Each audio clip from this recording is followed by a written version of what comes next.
সবাইকে স্বাগত জানাই। আশা করি আপনারা সবাই ভালো আছেন আর সুস্থ আছেন। আমি আজকে তরকা রান্না করতে যাচ্ছি, আর তরকা রান্নার জন্য কি কি উপকরণ নিয়েছি আমি সেটা আপনাদের বলি। এখানে আমি তরকার ডালকে নুন আর হলুদ দিয়ে সেদ্ধ করে নিয়েছি।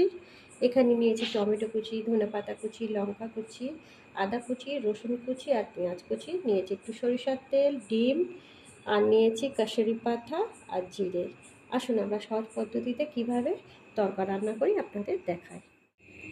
কড়া আমার গরম হয়ে গেছে, দিয়ে দেবো সরিষার তেল।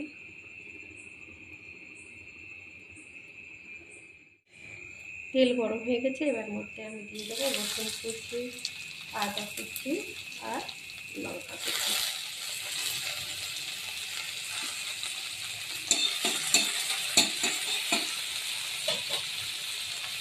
একটু ভাজা ভাজা হতে দেবো।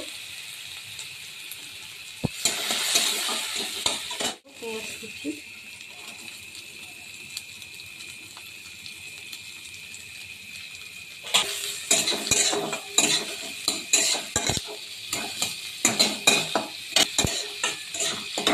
দিয়ে দেবো টমেটো কুচি,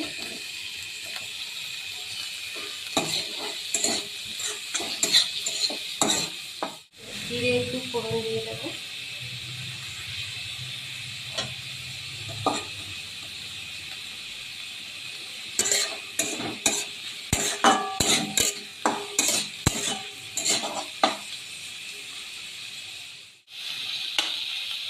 এবার দিয়ে দেবো ডিম,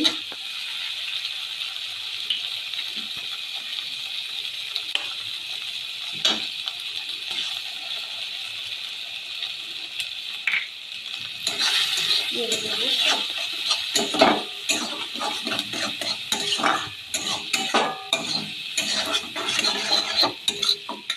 এবার রং হওয়ার জন্য আমি একটু কাশ্মীরি লঙ্কা ব্যবহার করব কালার হওয়ার জন্য।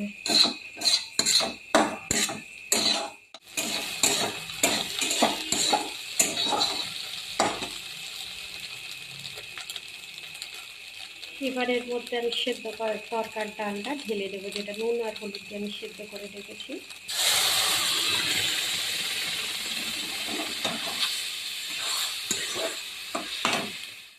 একটু দিয়ে দেবো কাসুরি মেথি,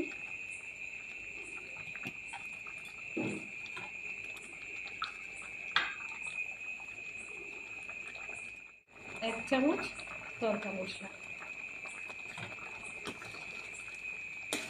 নেড়ে দেবো।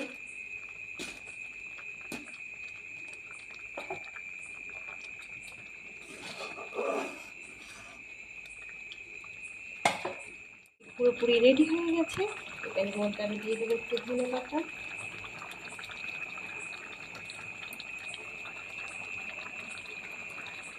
দিয়ে আমি নামিয়ে নেব। আর তরকা কিন্তু পুরোপুরি হয়ে গেছে। দেখুন কত সুন্দর দেখতে হয়েছে। আর এইভাবে যদি আপনারা তরকা রান্না করেন তো তরকাটা খেতে খুব সুস্বাদু হবে। আপনারা এটাকে রুটি দিয়ে খেতে পারেন, খুব টেস্টি খেতে হয়।